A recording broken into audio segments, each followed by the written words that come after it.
이번에는 관장액 우리 그냥 정리해요. 뭐 새로운 거 없죠. 그죠? 전부 다 관장할 때 용액의 온도, 그리고 좌욕할 때 물의 온도, 그리고 신생아 목욕물의 온도 해가지고 그 범위는 40에서 43도다 라고 했고요. 특히 신생아 목욕물의 온도는 물론 40에서 43도는 아니고 40.5도 이렇게 되지만 그냥 그 범위 안에 들어가면 맞다고 해주십사 해서 세 가지를 묶어서 40에서 43도 안에 넣었습니다. 그 다음에 침상 목욕이라는 건 여러분 환자가 스스로 움직일 수 있다 이 말하면 침상 목욕이 아니에요. 스스로 움직일 수 없는 환자에게 침대에 누인 채로 목욕을 할 때 그때 목욕물의 온도는 43에서 46도라고 했습니다. 기억하셔야 되겠죠. 그 다음에 더운 물 주머니 있죠. 더운 물 주머니 온도는 몇 도였습니까?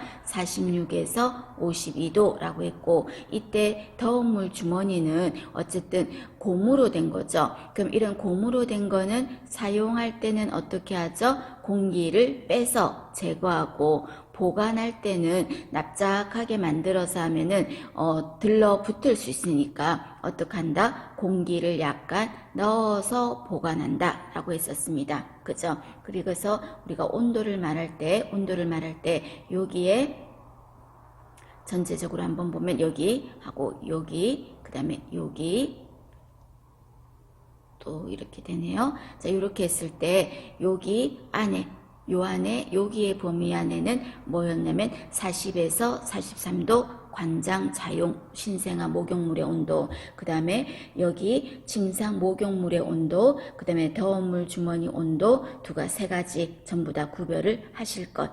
그 다음에 밑에 보시면 물주머니를 교환할 때, 자, 여러분 더운 물 주머니지만 물이 식으니까 교환을 해야 되겠죠. 그때 시간은 2시간마다 라고 했습니다. 그래서 2시간마다 하면은 가장 대표적인 게 물주머니를 교환하는 시간도 2시간마다, 그 다음에 당연하죠. 체위 변경 2시간마다, 그 다음에 애기 이수가들이 들어가는 보육기 그 안에 점검하는 거 몇 시간마다? 2시간마다. 그 다음에 억제대, 즉 보호대 말합니다. 보호대는 혈액순환 문제가 생길 수 있는데 그거를 관찰하는 것도 몇 시간마다 한다? 2시간마다 한다는 거 한번 봤고요. 자, 그 다음에 보시면은 이번에는 관장에 대해서 한번 보겠습니다. 자, 관장에는 종류가 있어요, 여러분. 그 종류에 처음에 뭐가 있다? 배변관장이라는 거 있었죠. 자, 배변관장은 다른 말로 뭐라고 합니까? 청정관장이라고도 하죠. 청정관장 또는 다른 말로 청결관장, 전부 다 같은 말이라고 했습니다. 그럼 얘는 어떤 겁니까? 장이 어떻게 꿈틀꿈틀 움직이는 연동운동, 그거를 촉진해서 변을 배출하는 관장, 우리가 보통 수술 들어갈 때라든지 또는 바륨 관장 같은 거 할 때 보통 장을 깨끗하게 비울 때 하는 관장을 배변 관장이랬어요. 그래서 연동운동을 촉진해서 변을 뺀다 하면은 배변 관장이었습니다. 반면 이번에는 환자가 장에 변이 차 있긴 한데 변이 너무 딱딱해요. 변이 너무 딱딱해서 장 안에다가 뭐를 넣어준다? 기름을 주입해서 변을 어떻게 합니까? 부드럽게 만들어주는 관장 있죠. 그런 관장을 윤활관장, 어려운 거 없죠? 윤활제 떠올리시면 되니까. 그래서 기름을 넣어준다, 변을 부드럽게 한다, 이런 말이 들어갈 거고, 그 대표적인 예에 우리는 글리세린 관장이라는 거 있었죠. 글리세린, 기름 미끌미끌하잖아요. 이런 거 넣어주는 게 대표적인 윤활관장이다. 그 다음에 세 번째 구풍관장은 뭡니까? 장 안에 뭐를 빼주는 거다? 가스를 배출하는 관장 하는 거는 구풍, 가스 방기 풍, 그죠? 그렇게 생각하고, 그 다음에 네 번째 정체관장은 어떤 키워드가 들어갔습니까? 약물을 일정 시간 일정 시간 머물러 있게 한다. 그래서 일정 시간 머물러 있게 해서 효과를 내는 거, 그런 관장은 정체관장이라고 해서 머물러 있게 한다 이 말이었어요. 바로 빼는 게 아니라 한두 시간 이상 머물러 있게 하는 관장을 정체관장이라고 했습니다. 그 다음에 5번의 수령관장은 그냥 단순하게 그냥 참고로 지혈을 목적으로 하는 관장이다. 그렇게 보시고요. 그 밑에 여러분 하나 더 참고로 용수관장이라고 제가 지금 여기 화면에 적어놨어요. 용수관장. 자, 용수관장은 사용을 한다. 용. 숫자는 뭐다? 손가락을 이용해서 관장을 한다 이 말이에요. 그래서 우리가 손가락으로 변이 안 나올 때 두 번째 손가락으로 이렇게 긁어내면서 하는 관장 있죠. 그런 관장은 용수관장이라고 합니다. 얘는 뭐라고요? 핑거, 손가락, 핑거, 에네마, 핑거 관장입니다. 손가락으로 하는 관장, 용수관장입니다. 그냥 용어가 낯설하지 않으시라고 하나 적었습니다. 자, 그러면 이번에는 구체적으로 관장하는 방법 다시 한번 리뷰합니다. 그러면 관장할 때는 금방 말한 것처럼 관장에게 온도 기억하셔야 되겠죠. 그 다음에 관장통의 높이 기억하셔야 되겠죠. 엉덩이에서 몇 cm? 40에서 60. 그 다음에 관장 튜브 아세요? 아 하면서 환자 보고 입을 벌리고 숨을 쉬게 하고 관장 튜브를 집어넣을 건데 성인은 7.5에서 10cm, 소아는 5에서 7.5. 다 못 외우겠다면 성인이라도 7.5에서 10cm 알아두시고, 그 다음에 관장 용액을 보유하는 시간은 한 10분 정도는 있어야 돼. 참아야 되는 거죠. 한 10분에서 15분 정도 있어라. 그 다음에 성인 비눗물 관장 용액을 한다면 5번은 참고로 한 500에서 1000cc 정도를 한다. 그 말입니다.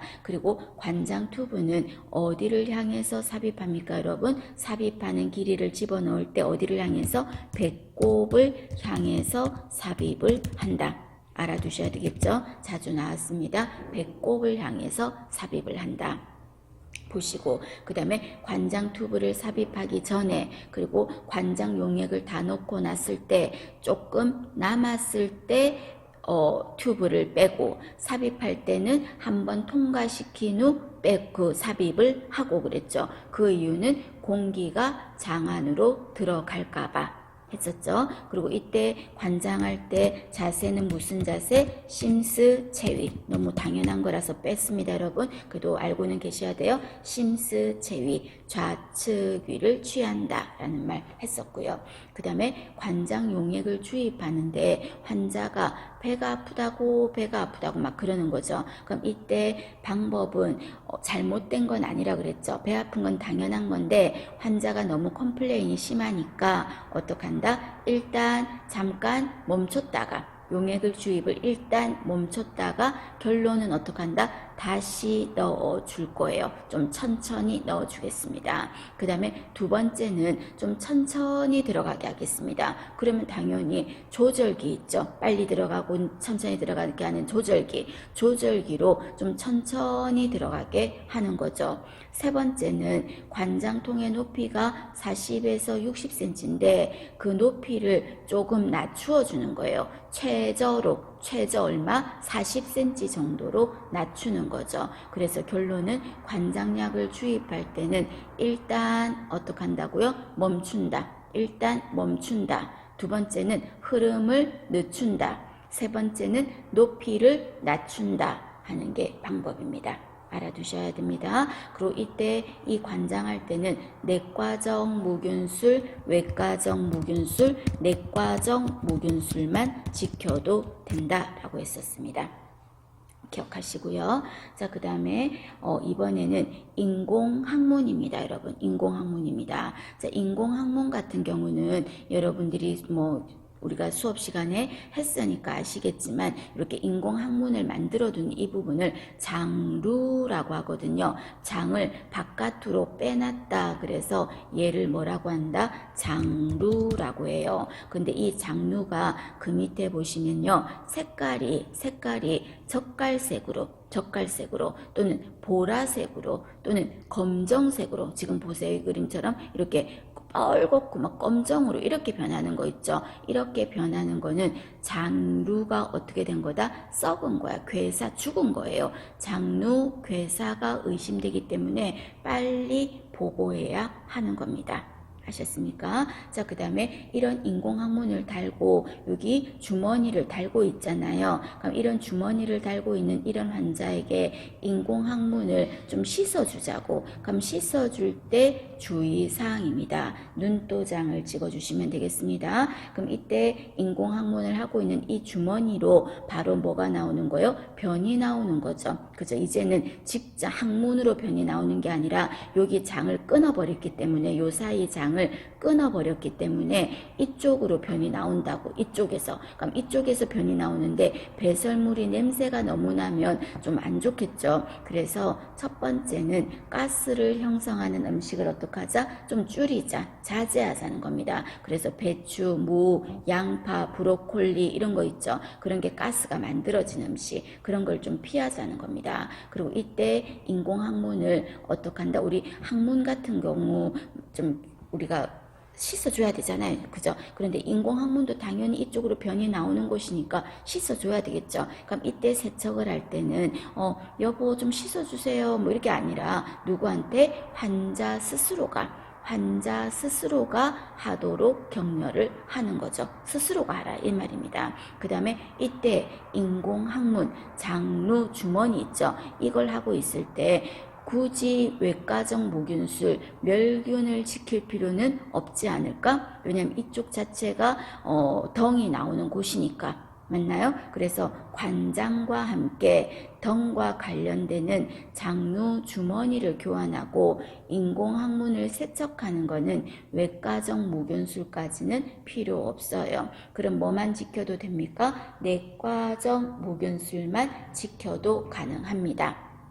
그리고 이쪽으로 변이 나오는데 이런 환자들에게서 가장 바라는 건 뭘까요? 이 변이 대변 주머니에 모이는 이 변이 나오는 시기가 좀 비슷한 일정한 시기에 나와주면 좋겠죠. 그게 낮이면 낮에 내가 좀 외출을 자제해도 되고 사람들을 좀 덜 만날 수도 있고 막 아무 때나 나오는 것보다 말입니다. 그럼 이때 그렇게 할 수 있는 방법이 인공항문을 매일 규칙적인 시간에 세척을 하는 거야. 매일 일정하게. 그렇게 하면 규칙적인 배변 습관을 들일 수가 있어요. 그래서 인공항문을 매일 규칙적으로 세척하는 이유가 뭐냐? 이래 말하면 규칙적인 배변 습관을 들이기 위해서입니다. 우리 요실금 환자에게서 요실금을 막을 수 있는 방법 중에 제일 좋은 방법이 뭐였습니까? 일정한 시간에 소변을 보게 한다. 또는 일정한 시간에 변기를 데워준다. 그랬잖아요. 그래서 일정한 시간에 늘 하면 그게 변이든 소변이든 간에 규칙적으로 나오기가 좋다. 이 말입니다. 전체적으로 한번 봐주실 것. 자, 그 다음에 밑에는 용어의 정의입니다. 여러분 간단하니까 아셔야 됩니다. 자, 하루에 보는 우리 소변량은 얼마다? 1500에서 2000cc다. 그거를 시간당으로 한다면 한 50cc, 60cc 정도가 된다. 이 중에서 50cc 정도가 된다는 거 요거 알아두시고요. 그 다음에 다뇨라는 건 여러분 어떤 거였습니까? 다뇨는 많이 보는 거죠. 그래서 하루 소변량이 2500 이상이면 많이 본다. 다뇨라고 하죠. 그럼 이때 다뇨가 일어나면 여러분 당연히 나타날 수 있는 현상이 뭐를 초래합니까? 탈수를 초래할 수 있겠죠. 소변을 많이 보니까. 그럼 이때 요 비중은 어떻게 됩니까? 소변의 비중은 진해요, 묽어요? 물질 많이 보니까 요 비중은 감소한다라는 말 했었었죠. 그리고 탈수의 증상들이 나타나겠죠. 그 다음에 3번에 보시면 모뇨라고 했어요. 예전에 시험에 나왔더랬죠. 자, 모뇨는 하루 소변량이 얼마? 100 이하인 거예요. 원래 1500은 돼야 되는데 100이 안 되는 거야. 그럼 100이 안 되면 안 나온 거나 똑같다. 그냥 도찐개찐이다. 이거야 쉽게 말해서 똑같다. 그래서 100 이하인 경우는 모뇨라고 하겠습니다. 그 다음에 다뇨와 반대로 4번에 핀뇨라는 거는 소변량이 적은 걸 말하겠죠. 그래서 다뇨보다 사실은 뭐가 더 중요하다? 핀뇨가 더 중요해요.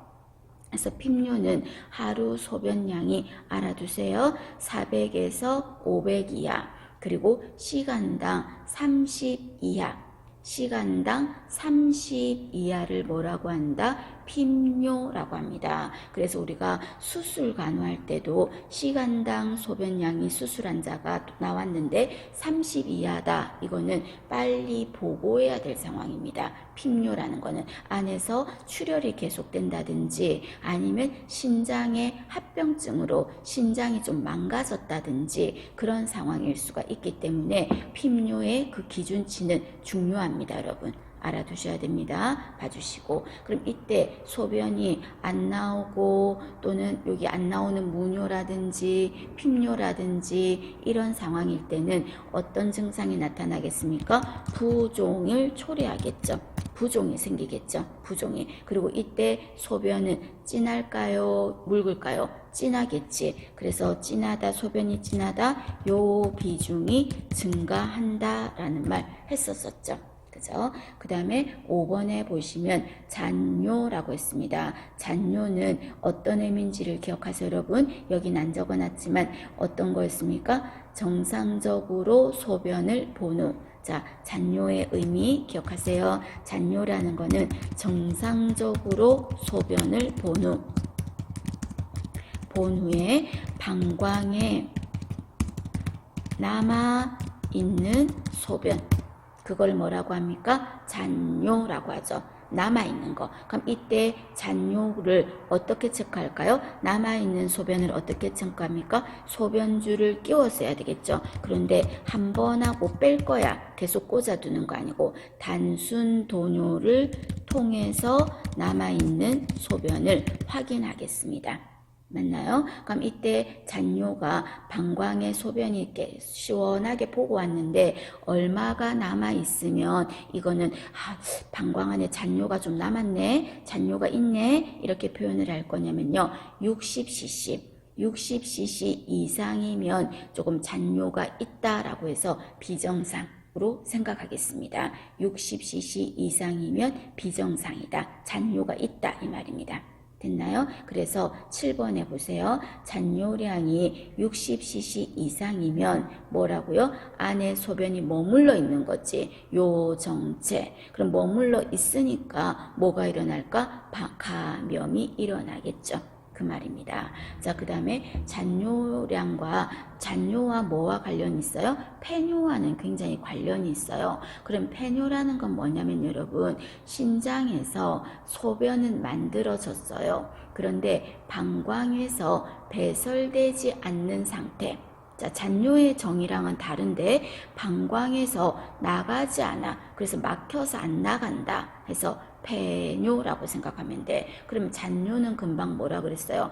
정상적으로 소변을 본 다음에 방광에 남아있다 그랬잖아요. 남아있는 거를 잔뇨라고 하는 거예요. 그럼 이때 소변이 폐뇨인 경우는 방광에 계속 안 나가고 있으니까 소변이 머물고 있는 거지. 머물고 있으니까 요 정체가 일어나는 거죠.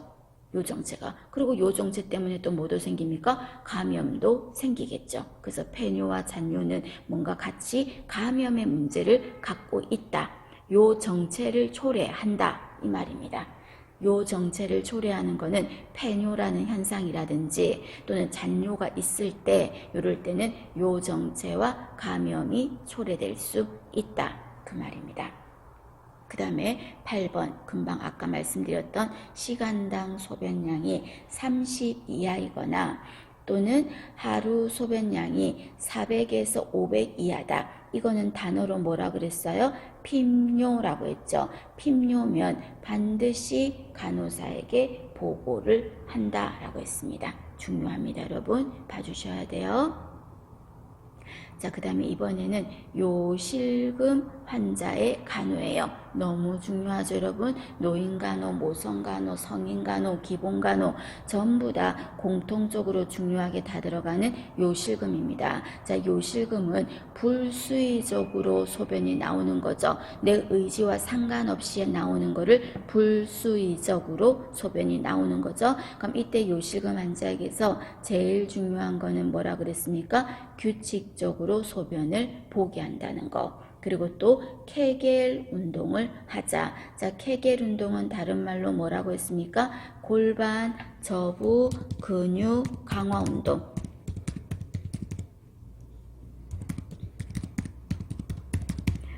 또는 골반 저부의 저 근육의 근 해서 골반 저근 운동. 전부 다 같은 말. 케겔 운동을 말합니다. 그 다음에 세 번째, 계속 요실금이 있으니까 여러분 축축하니 젖어 있으면 욕창 생길 수 있겠죠. 그래서 회원부를 어떻게 한다? 공기에 노출시키고 건조시키고 이렇게 하는 게 필요하다. 그 다음에 4번, 배뇨하고 나서요 허리를 좀 구부려 주는 게 좋다. 그 다음에 욕창이 발생했어요. 이미 욕창이 생겼어요. 이미 욕창이 생겼을 때는 어떤 게 좋다? 소변줄을 끼워야 돼. 왜냐하면 이미 욕창이 생겼으면 여러분 더 이상 규칙적으로 소변을 보게 하는 게 효과가 없기 때문에 욕창이 더 안 생기게 하는 게 더 큰 거예요. 그래서 욕창이 이미 생겼다 이런 말하면 유치 도뇨를 하는 거. 만약에 욕창이 생겼다 이런 말이 없다면 규칙적으로 소변을 보게 하는 거. 그게 먼저예요. 또는 욕창이 생겼다 이렇게 표현 안 한다 그랬죠. 이렇게 안 하고 청골에 발적이 생겼다. 그래 말해도 욕창이 생겼다라는 말하고 똑같다는 거. 그죠? 기억하실 거. 그리고 요실금 환자는 수분의 섭취를 여러분 제한한다 이래 말하면 맞는 말일까요? 틀린 말입니까? 수분의 섭취를 제한한다. 이거는 X라 그랬죠. 그래서 수분의 섭취를 굳이 제한하진 않아요. 제한하진 않고 규칙적으로 보게 한다라는 겁니다. 그리고 또 요실금 환자들은 뭐를 데워줄 수도 있습니까? 고무포를 데워줄 수도 있겠죠. 고무포, 방수포를 적용할 수도 있겠죠. 고무포를 데워준다. 그럼 이때 고무포는 어떤 높이? 어깨에서 무릎까지 위치하도록 고무포를 깔아주기도 하고요. 자, 그 다음에 넘어가겠습니다. 자, 이번에는 소변줄 삽입하는 거, 도뇨관 삽입에 대해서 한번 보겠습니다. 자, 도뇨관 삽입은 여러분 반드시 어떤 방법을 지켜야 된다? 외과적 무균술을 지켜야 된다. 자, 외과적 무균술은 멸균의 개념을 말합니다. 자, 그런데 이 삽입을 하는 시술을 할 때는 멸균을 지키나 4번에 보시면 손을 씻을 때는 수술실처럼 팔꿈치까지 씻고 그럴 필요는 없죠. 항생제 비누로 씻을 필요는 없죠. 그래서 손 씻는 거는 내과적 손 씻기고 삽입하는 그 기술은 뭐로 한다? 외과적 무균술로 하는 겁니다. 외과적 무균술로 합니다. 그 다음에 이때 소독을 해야 될 때, 소독을 할 때 여기 그림에서 보시면 엄지와 검지로 어디를 벌린다? 소음순을 벌린다 이래 말하면 틀렸어요. 엄지와 검지로 대음순을 벌려서 요도를 노출시킨다. 그리고 손으로 소독솜을 짚고 닦아준다 이런 복이 있으면 틀렸어요. 소독솜으로 짚는 게 아니라 한 손은 섭자를 이용해, 섭자 폴셉이요. 폴셉을 이용해 소독솜을 쥐고, 자, 닦는 방향 당연히 기억해야 됩니다. 여러분 어디에서 어디로 닦는다?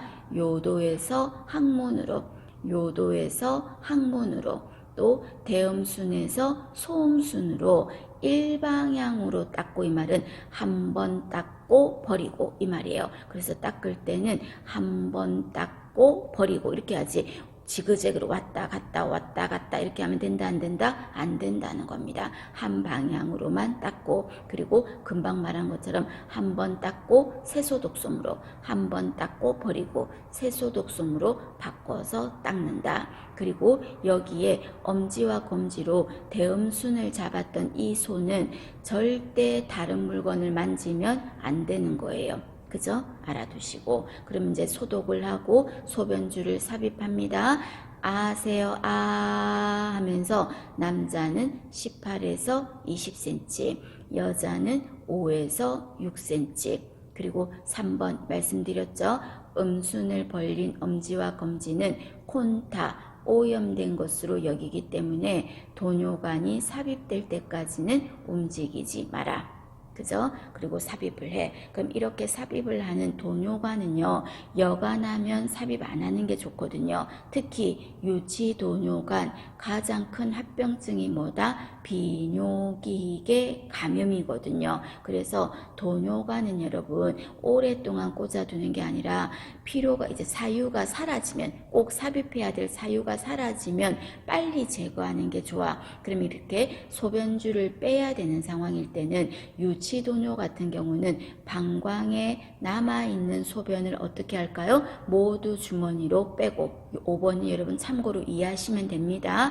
방광에 남아있는 소변을 소변 주머니로 빼고, 그 다음에 유치도뇨 같은 경우는 풍선을 부풀려서 안에서 빠지지 않게 턱을 만들어 뒀죠. 그 풍선을 빼야 되겠지. 그죠? 풍선, 증류수 같은 걸 빼서 풍선 바람을 없게 만들어야 되겠죠? 제거하고, 그리고 환자한테 심호흡하세요 하고는 빨리 빼는 게 아니라 천천히 소변줄을 빼고 하는 겁니다. 그 다음에 빼고 끝나는 게 아니라 제거하고 나서 6시간 정도 동안은 셀프로 소변을 볼 수 있나 없나 체크를 해 주십시오.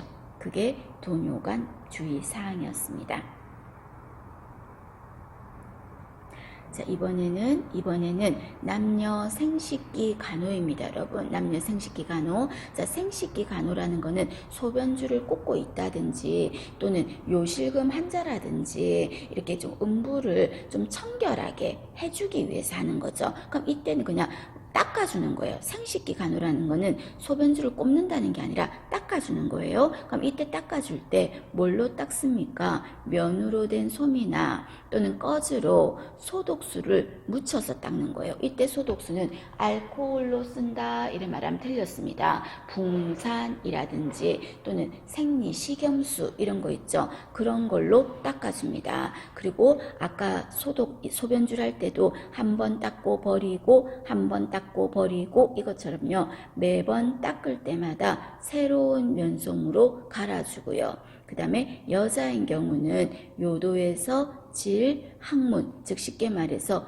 위에서 아래로 닦는 거죠. 요도, 질, 항문, 위에서 아래로 닦죠. 다르게 말하면 치골에서 항문으로 닦는다. 맞죠? 자, 그러면 남성은 어떻게 합니까? 남성도 알아두세요, 여러분. 포경 수술을 하지 않은 남성이라면 포피를 뒤집어서 닦아주되, 방법은 남성은 어떻게 닦는다? 귀두, 여기 귀두 부분을 닦고, 여기 기두 부분을 닦고, 그 다음에 어디를 닦아요? 음경을 닦고, 그 다음에 위에 치골에서 항문 쪽으로 닦고, 귀두 닦고, 음경 닦고, 치골에서 항문으로 닦고.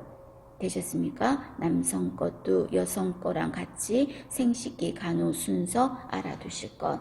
그 다음에 조금 전에 여러분 잔뇨량 체크한다란 말 할 때 단순도뇨라는 말 아까 했었죠. 그래서 혹시나 해서 여기 그림을 같이 붙여놨는데 요게 뭐예요? 요 한 줄로 된 이게 바로 단순도뇨. 풍선이 부풀러져 있는 거는 유치도뇨. 그렇습니다.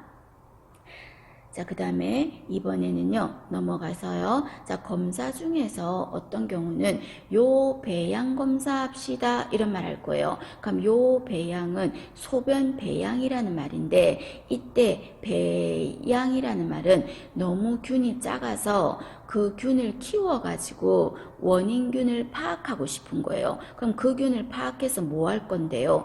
그 균의 정체를 알아야 적당한 항생제를 쓸 수 있잖아요. 그래서 시험 문제에서 요 배양 검사를 하는 목적이 뭐냐 이래 말하면 요로 감염을 일으키는 원인균을 좀 파악해서 너무 작으니까 키워주는 거예요. 미워도 키워주자. 키워서 원인균을 파악해서 그래서 어떻게 하려고? 잡아먹으려고요. 적절한 항생제를 선택하려고요. 하는 게 소변 배양입니다. 그럼 이때 소변 배양은 어떤 방법으로 하면 됩니까? 소변줄을 꽂고 있지 않은 환자라면은 지금 소변줄을 꽂아서 빼야 되는 거예요. 요 배양 검사는. 그래서 요 배양 검사 오더가 났을 때는 단순 도뇨를 하죠.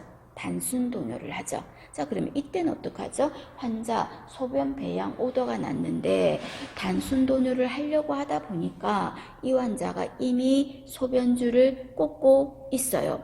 유치 도뇨관을 삽입하고 있다고요. 그럼 이 삽입하고 있는 소변줄을 빼고 단순 도뇨를 할 필요는 없잖아요. 그럼 이땐 어떻게 합니까? 했을 때, 자, 그림을 한번 보시겠습니까? 무조건 배양 검사는 여러분 무균적으로 해야 돼. 배양 검사는 어떻게 한다? 무균적으로 채취해야 됩니다.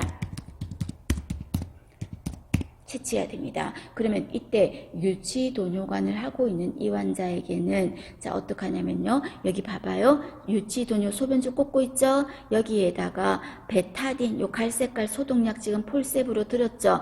요 폴셉에 든 베타딘으로 유치 도뇨관 여기 부분을요 소독솜으로 닦는 거야. 도뇨관을 닦는 거야. 닦고 그 다음에 어떡하냐면 주사기로 두 번째 그림 보세요. 주사기로 니들 바늘을 도뇨관에 찔러서 여기서 바로 리거즈 해서 소변을 채취하는 겁니다. 자, 환자가 소변줄을 안 꽂고 있어요. 그럴 때는 단순 도뇨를 하고 소변줄을 꽂고 있을 때는 어떻게 한다고요? 소독솜으로 도뇨관을 닦고 그 다음에 주사기 바늘을 찔러서 소변을 채취하는 거.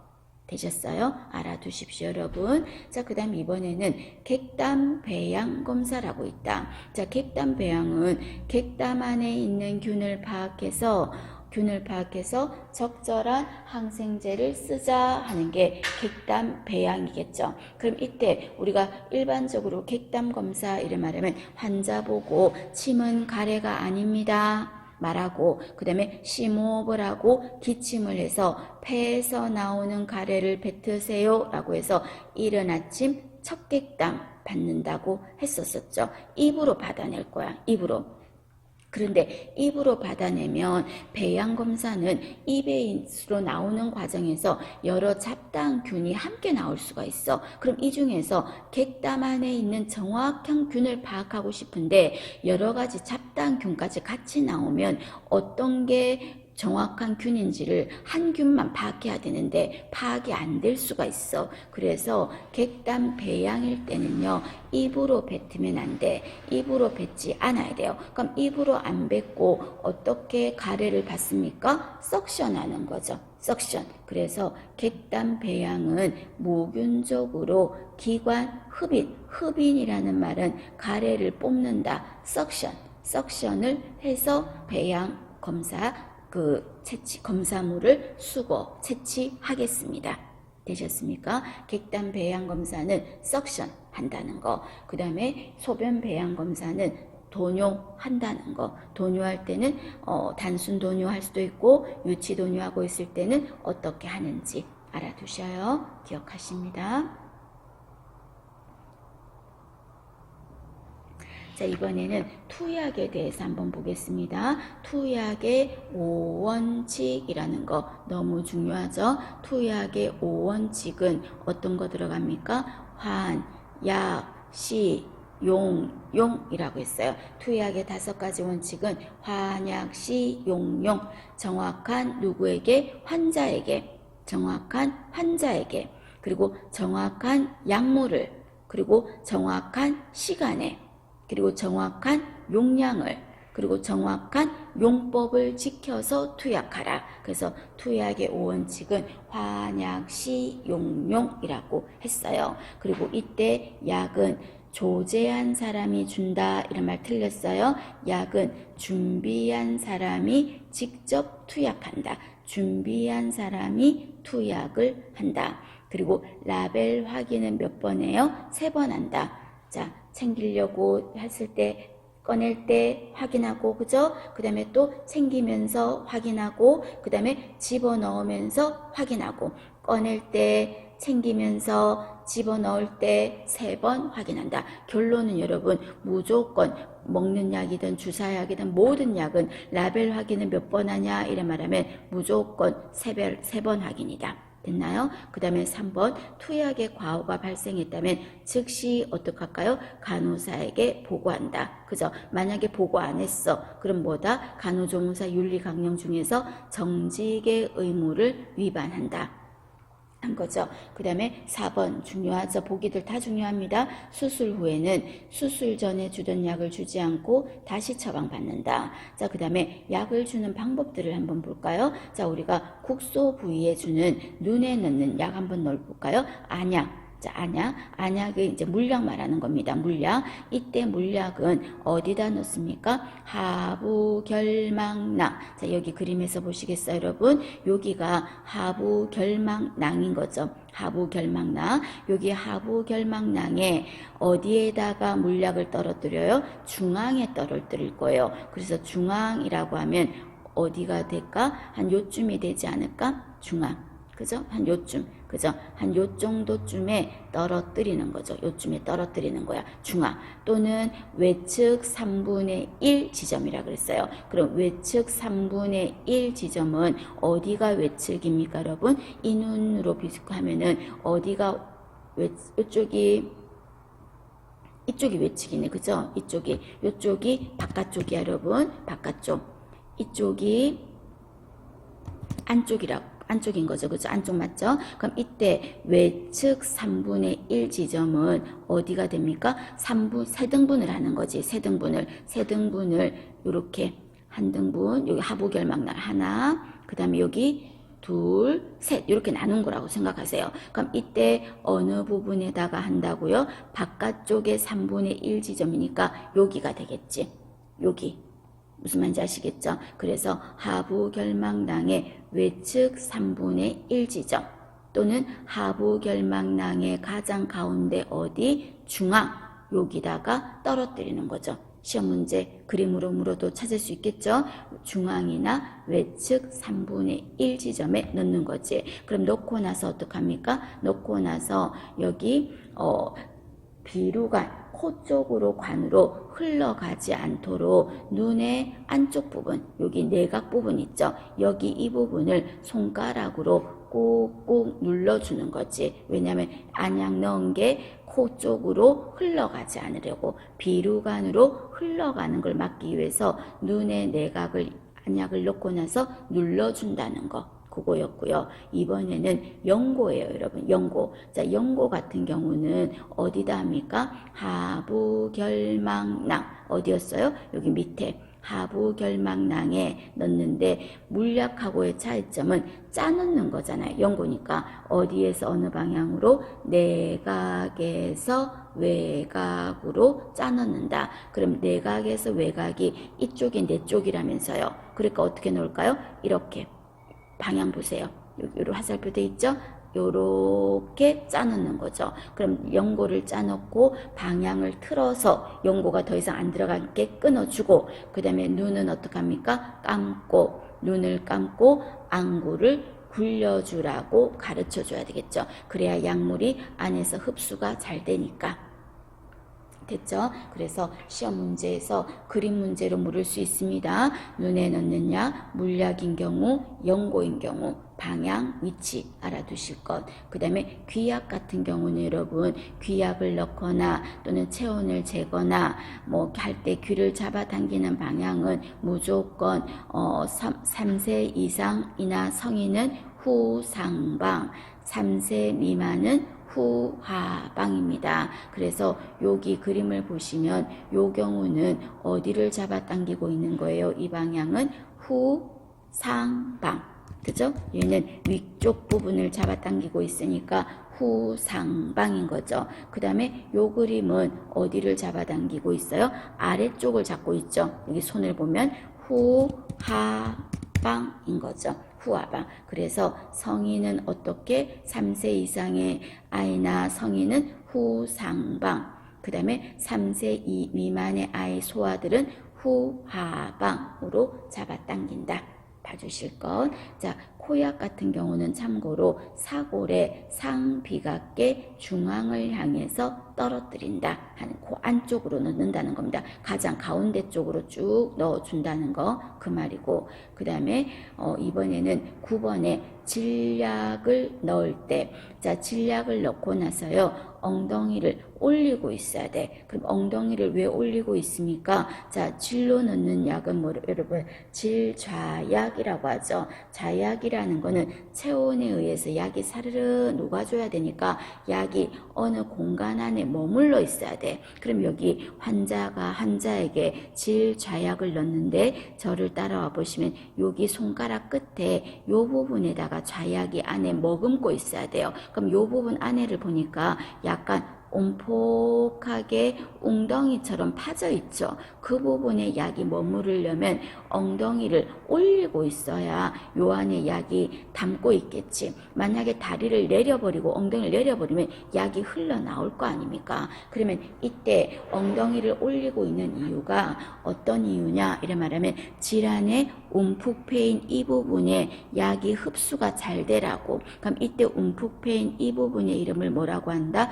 질후원계라고 합니다. 그래서 주입된 약이 질후원계로 잘 흡수되도록 하기 위함이다. 그 다음에 약물의 효과 순서는 어떻게 됩니까? 중요하죠. 가장 효과가 빠른 거 정맥, 근육, 피하, 경구. 가장 안전한 거나 느리지만 안전한 데는 경구. 가장 효과가 빠르지만 부작용이 나타나면 신속하게 대처하기가 어려운 부분은 정맥. 그 다음에 근육주사 같은 경우는 좌골신경, 혈관 주의하라. 그리고 피내주사라는 거 있었죠. 자, 피내주사는 언제 하는 거였습니까? 무슨 반응이라는 말 들어갈 거야. 그래서 약물의 과민 반응,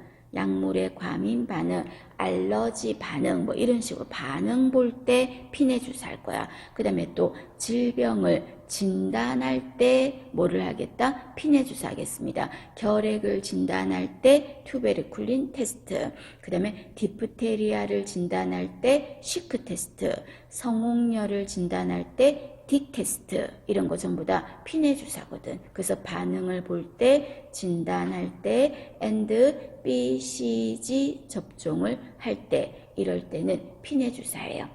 그죠? 그 다음에 13번 정맥주사의 책임은 누구에게 있다?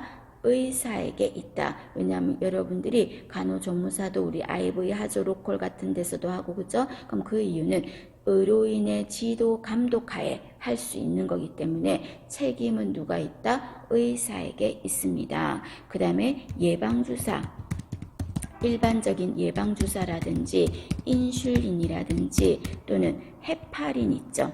헤파린. 자, 이런 거를 주사하는 방법은 무슨 방법으로 합니까? 피하 주사로 한다. 기억하셔야 되겠고, 그 다음에 얘는 맞는 말일까요? 틀린 말일까요?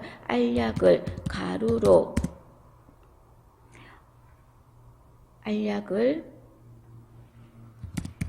환자가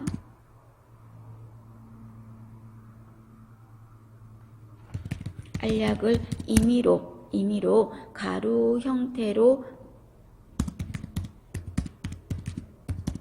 자, 이리 말하면 맞는 말이 틀린 말이에요. 알약을 쉽게 말해서 가루로 환자가 원하면은 가루로 바꾸어 준다 이래 말하면 맞는 말일까요? 틀린 말일까요? 이거 X예요, 여러분. 환자가 원한다 그래서 마음대로 가루로 만들어주고 이러면은 안 된다는 거. 그죠? 약의 형태를 마음대로 바꾸는 거는 안 된다. 그리고 비아 주사는 예방 주사, 인슐린, 헤파린 주사다. 문지르지 않아요. 여러분, 비아 주사 문지르지 않아요. 인슐린, 헤파린 이런 거 문지르지 않는다 하는 거 있었습니다.